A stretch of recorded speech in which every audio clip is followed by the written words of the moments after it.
Convido-lhe a fazermos uma viagem agora de manhã. Vamos até a cidade de Cafarnaum. Cafarnaum está localizada na costa ocidental do Mar da Galileia. O nome Cafarnaum vem do aramaico e significa aldeia de Naum. Aldeia de Naum. Mas se nós buscarmos no hebraico, nós vamos entender o significado da palavra Cafarnaum. Cafarnaum significa consolação. Então, na aldeia de Naum, recebemos consolação. Naquele dia, aconteceu algo assim muito especial na cidade de Cafarnaum. Por algum motivo, e um motivo assim muito especial, a cidade estava movimentadíssima. A rua principal da cidade foi fechada. E ali havia uma casa em especial onde um grande grupo de pessoas estava reunido. Mas o que de fato estava acontecendo em Cafarnaum? O profeta Isaías, ele tinha predito que naquela região de Cafarnaum, certa ocasião ia chegar ali naquela região nada mais, nada menos do que o Senhor Jesus Cristo. E ele ia trazer libertação ao povo daquela região. E nós encontramos isso lá no profeta Isaías, no capítulo 9, dos versos 1 e 2. Se você tem a Bíblia e quiser acompanhar a leitura de Isaías, capítulo 9, e os versos 1 e 2. Mas para a terra que estava aflita, não continuará na obscuridade. Deus, nos primeiros tempos, tornou desprezível a terra de Zebulon e a terra de Naftali. Mas nos últimos dias, tornará glorioso o caminho do mar, além do Jordão, a Galileia dos gentios. O povo que andava em trevas viu grande luz, e aos que viviam na região da sombra da morte, resplandeceu-lhes a luz. Que linda experiência de Isaías, predizendo que Jesus chegaria naquela região. E agora, irmãos, fico pensando o que estava acontecendo na cidade de Cafarnaum naquele dia. Naquele dia que o Senhor Jesus chegou naquela cidade. Uma cena possivelmente um pouco desoladora. 4 homens carregando um paralítico em uma padiola. Vocês jovens sabem o que é padiola? Já ouviu falar nessa palavra? Nunca ouviram falar em padiola? Uma maca. Sabe o que é uma maca? Ah, melhorou, né? Mas era uma forma de serem carregados os doentes. E quando esses homens estavam levando este paralítico, eles o fazem de maneira assim apressada. Eles estão com pressa. Mas aconteceu algo terrível. Toda aquela pressa, toda aquela euforia, eles deram de frente com a casa onde estava Jesus E quando ali chegaram, o desejado de todas as nações, na página 267, diz que era a casa de Pedro, de Simão Pedro. Gente apinhada de todo lado. Crianças nas janelas. Pessoas ali, uma em cima da outra. Não havia, assim, nenhuma indicação, nenhuma placa dizendo, olha, aqui é uma fila especial para portadores de deficiência. Não havia esta plaquinha, como hoje nós temos por aí. Sabe o que estava acontecendo? As pessoas, por mais que ouvissem daqueles 4 homens um pedido de licença, olha, por favor, abram alas aqui, nós precisamos passar, nós temos um doente aqui, precisamos da ajuda. Por mais que eles clamassem por ajuda, as pessoas se encostavam mais assim, um no ombro do outro, porque ninguém queria perder as palavras, a mensagem daquele homem que estava lá no interior da casa, fazendo a pregação. Porém, o amor sempre encontra um caminho. Ouçam bem, o amor sempre encontra um caminho. E esses 4 amigos, eles não eram um grupo de pessoas que, diante da primeira dificuldade, eles desistem. Está muito difícil, vamos embora. Não dá, vamos embora. Os 4 amigos, eles eram um grupo de pessoas que não encontravam desculpas por causa de um compromisso. Os 4 amigos, eles eram persistentes e insistentes. E o que foi que aconteceu? Eles tiveram uma ideia ousada. E a leitura de Marcos, capítulo 2, dos versos 1 a 12, nós encontramos bem ali o que aconteceu naquele dia. 4 amigos levando um paralítico para receber o milagre da cura. E essa história bíblica é conhecida como o paralítico de Cafarnaum. Muito conhecida.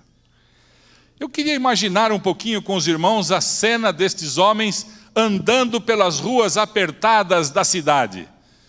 E eles iam de um lado para o outro, levando a maca, enquanto ela era balançada no caminhar ali pelas ruas, tentando talvez descobrir o endereço.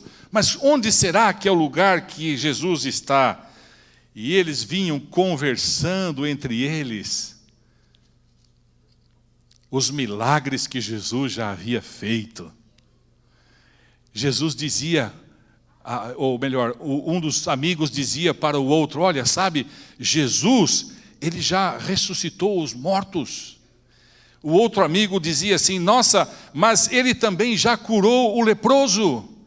E o outro amigo dizia assim, e ele também expulsou demônios. Agora pensem na mente do paralítico deitado ali na maca. Imaginem o que ele ia pensando. Os seus braços, as suas pernas, a sua mente, sem poder movimentar ali, aquela angústia, a caminhada apressada, e ele pensava, será que vai dar certo? Será que vai dar certo? Será que realmente chegou a minha vez? Os amigos do paralítico, eles eram as mãos, os pés e a voz daquele homem moribundo. E eu vou dizer, irmãos, um homem escravizado pela doença. Um homem que precisava urgentemente da presença de Jesus. Um homem que todos os dias ouvia falar de Jesus, mas não tinha acesso ao Mestre, não tinha. devido à sua deficiência. E agora todos estão ali procurando, ocupados com as suas próprias questões, os seus próprios problemas. Um procurando a solução para a sua luta pessoal, desejoso que estão de entrar na casa e pedindo por favor, olha, eu também preciso entrar. Tanta gente ali, desesperadamente, procurando a solução da sua luta e do seu problema. Mesmo naquele tempo, e talvez como hoje também possa acontecer, em meio assim a uma grande reunião, nem todos talvez tenham aquela sensibilidade de perceber a necessidade do outro. Isso acontecia antigamente, acontece hoje também. Aquela necessidade do que a pessoa tem, as pessoas têm, a necessidade, olha, eu preciso disso, eu preciso daquilo. Mesmo que às vezes o problema seja visível. Olha, o problema está aí diante dos nossos olhos. Bom, já que ninguém dá passagem àquela comitiva dos 4 amigos, lampeja uma mirabolante ideia. Eles têm uma ideia. E a Bíblia em Marcos capítulo 2 fala para nós que eles tiveram uma ideia. Os 4 amigos sobem no telhado da casa. Abrem um buraco no teto. E eu vou dizer, irmãos, de repente, o paralítico se encontra na frente de Jesus. E Jesus olha para o paralítico e olha para cima, os 4 olhando para baixo. Consegue imaginar a cena? 4 homens olhando para baixo, Jesus olhando para cima, o paralítico ali na frente de Jesus. Essa era a cena. Sabe, nas casas da antiga Palestina, elas eram construídas de tal forma que o telhado da casa, o teto, eles eram usados, eram aproveitados.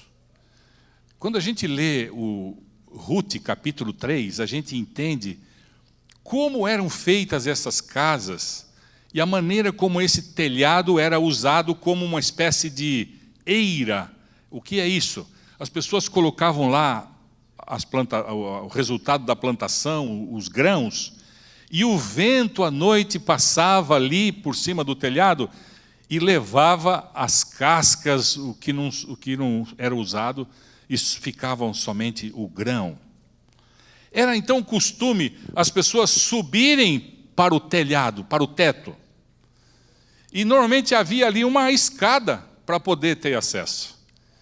E foi essa a ideia que os 4 amigos tiveram para levar o outro paralítico para cima.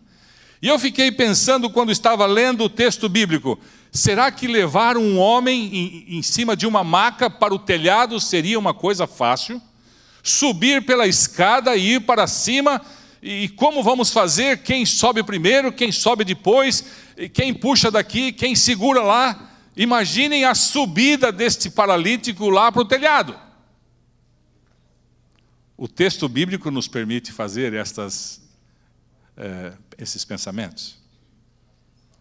Mas de uma coisa a gente chega à conclusão, que os amigos do paralítico de Cafarnaum certamente usaram uma escada, usaram uma corda, e não deve ter sido fácil chegar em cima da casa.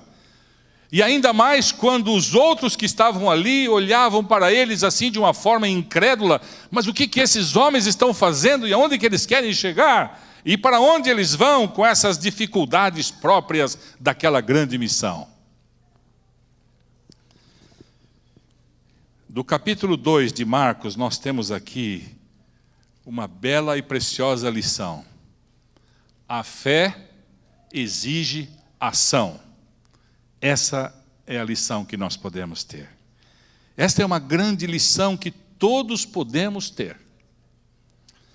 Os homens buscavam pelo milagre e foram ao encontro de Jesus porque criam que Jesus poderia realizar o milagre. E eles, por mais obstáculos que tivessem, eles não desistiram. Não sentiram vergonha, não ficaram desanimados, não se esmoreceram diante da tremenda dificuldade que apareceu. Não. Eles estavam buscando Jesus. Eles não estavam procurando a aprovação dos homens. Eles não estavam procurando, olha, escuta, olha, vocês estão me vendo aqui, eu estou subindo, eu estou fazendo uma obra de caridade, eu estou ajudando aqui uma pessoa que precisa. Eles não estavam pensando nisso. Os 4 amigos, eles descobriram que o homem paralítico tinha uma enfermidade.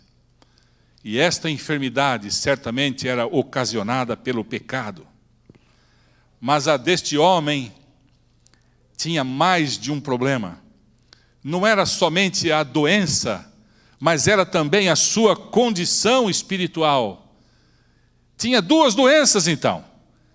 A doença espiritual e a doença física. Era esta a condição do homem paralítico. E quando ele está ali na frente de Jesus, veja que Jesus não realiza o milagre diretamente, como outrora ele fizera para outras pessoas.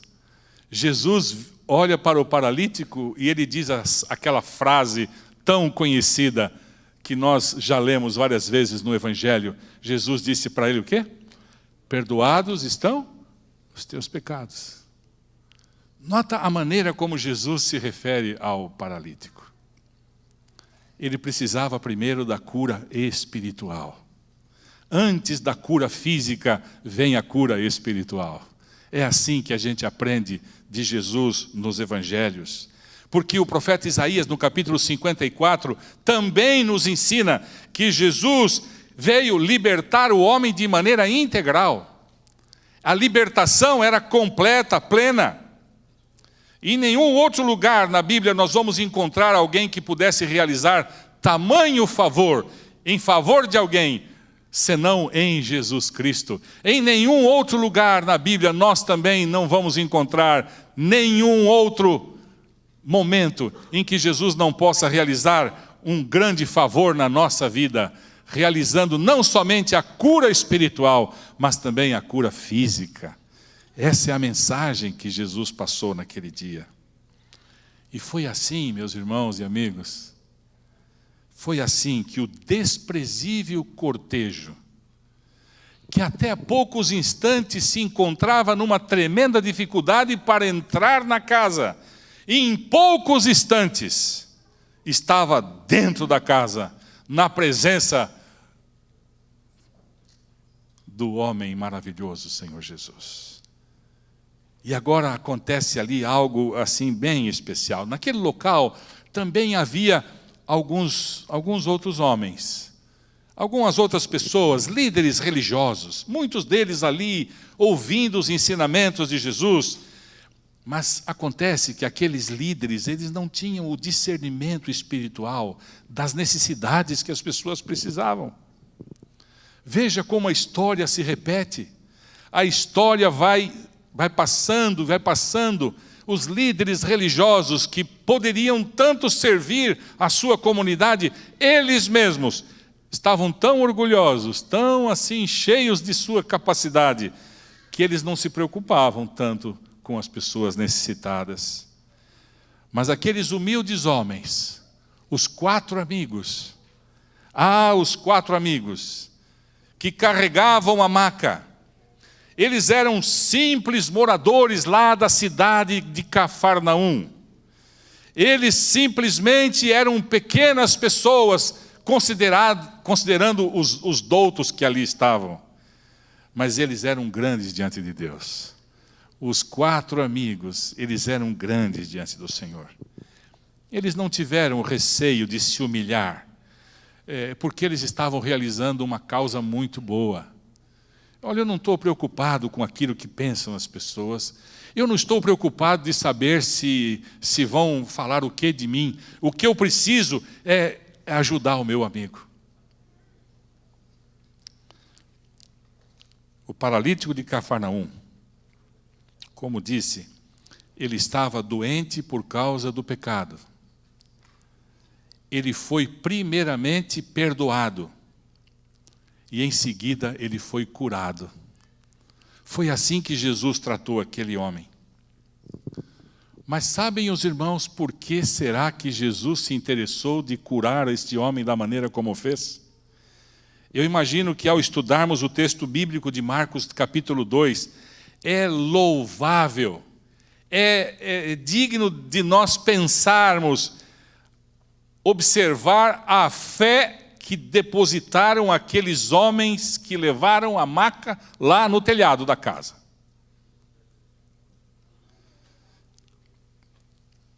Eles demonstraram a importância da intercessão. Vejam a importância da intercessão. E aquele buraco lá que ficou no telhado da casa, ele é uma testemunha da importância da intercessão.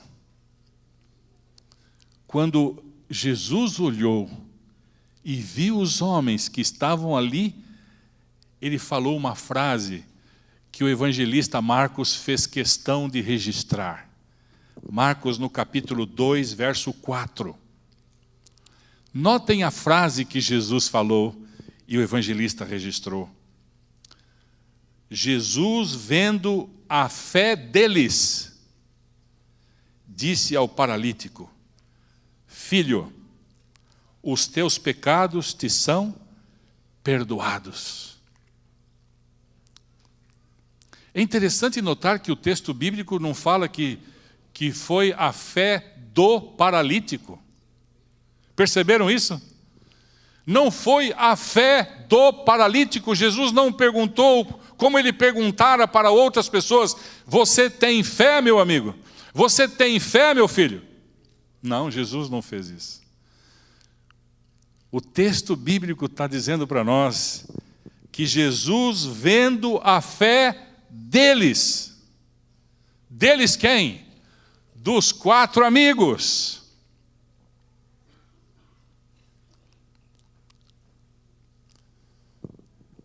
E eu queria desafiar a igreja agora, os senhores que são estudantes da classe bíblica, que estudam a palavra de Deus, respondam-me agora uma pergunta que vou lhes fazer. Vamos ver se alguém consegue responder esta pergunta. Levante a mão, responda-me. Qual o nome destes 4 amigos?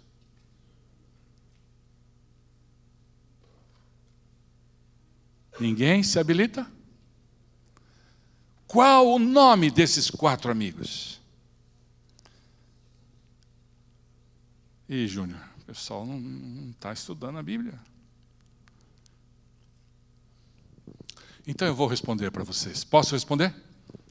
Aí, todos concordaram. O primeiro amigo, irmãos, ele se chama ousadia. O primeiro amigo se chama ousadia.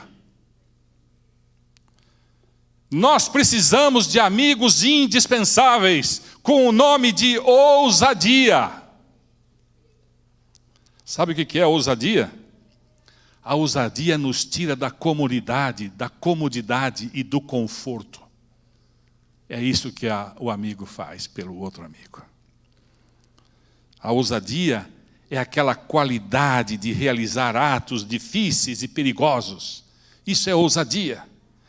Quem sabe nós usarmos um pouco mais de ousadia em favor dos nossos amigos, que diariamente nós nos abraçamos e diariamente nós nos vemos. E alguns desses amigos às vezes estão feridos nas batalhas da vida, sangrando, o coração doendo. São os nossos amigos. Eles precisam da nossa ousadia. E se nós demonstrarmos esse espírito de ousadia deste amigo, certamente todos iremos vencer. Todos iremos vencer. Querem saber o nome do segundo amigo? O segundo amigo se chama atitude. Este é outro amigo indispensável em nossa vida. Atitude. Ter atitude como amigo nos levará à prometida vitória. Que gloriosa experiência quando a atitude faz parte da nossa vida. Busque intimidade com seus novos amigos, ainda que a situação seja delicada. A atitude, tenha uma atitude, porque a atitude nos impulsiona para frente. A atitude nos carrega junto, nos leva para frente. E aí, irmãos, aparece a figura do terceiro amigo. E sabe qual é o nome dele? Coragem. O amigo coragem. E é por isso que a Bíblia Sagrada disse para nós que Deus não nos deu um espírito de medo, mas um espírito de coragem. Assim sendo, quando nós aprendemos com o amigo coragem, ele não nos deixa sós, porque ele nos faz conseguir e alcançar a bênção de que necessitamos. Ai, que gloriosa experiência! É quando o amigo coragem está do nosso lado. E tem um quarto amigo. E eu quero mencionar para vocês o nome deste quarto amigo. O quarto amigo chama-se fé. Este quarto amigo, ninguém pode desprezar. Podemos até, às vezes, esquecer um pouco o amigo ousadia, podemos até deixar de ter alguma atitude e até mesmo nos aquietarmos um pouco sem exercer coragem. Mas o amigo fé, ele precisa estar conosco o tempo todo. O amigo fé quer também ser o seu amigo. O amigo fé, a palavra de Deus disse que sem este amigo fé é impossível agradar a Deus. Então, queremos agradar a Deus? Queremos ser agradáveis a Deus? Tenha o amigo fé do seu lado. Ter fé como amigo, creia, seremos outra pessoa. Agora que vocês sabem o nome dos 4 amigos do paralítico, queria pensar, quão importante é a vida, quão importante é a vida que estamos vivendo. Mas de que vale a vida, se ela não é colocada no altar do serviço em favor das pessoas? Já pensaram nisso? Certa vez um soldado disse ao seu comandante: comandante, o meu amigo não voltou do campo de batalha. Meu comandante, solicito autorização para ir buscá-lo. E a linguagem do comandante: autorização negada. Não quero que você arrisque a vida por um homem que provavelmente já esteja morto. Mas o soldado, ignorando a ordem do comandante, ele saiu assim mesmo. E 1 hora mais tarde, diz aqui a história, que ele voltou mortalmente ferido, ensanguentado, transportando nos braços o corpo do amigo que tombara no campo de batalha. O comandante ficou furioso. E voltando-se para o soldado, ele disse assim: eu não disse que ele estava morto. Diga-me, valeu a pena ir até lá para trazer um cadáver? Voz pesada do comandante. E o soldado, esvaindo-se em sangue, respondeu: claro que valeu a pena, meu comandante. Claro que valeu a pena. Porque quando eu o encontrei, ele ainda estava vivo. E ele me disse assim: eu tinha certeza que virias, meu amigo.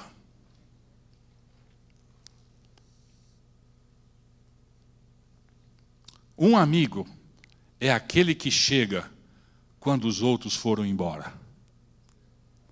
Diria melhor, um amigo é aquele que fica quando os outros vão embora. O paralítico foi à presença de Jesus para receber uma coisa. Ele queria a cura da sua doença física. Mas como o amor de Jesus é imenso, é grandioso, ele recebeu mais do que a cura física.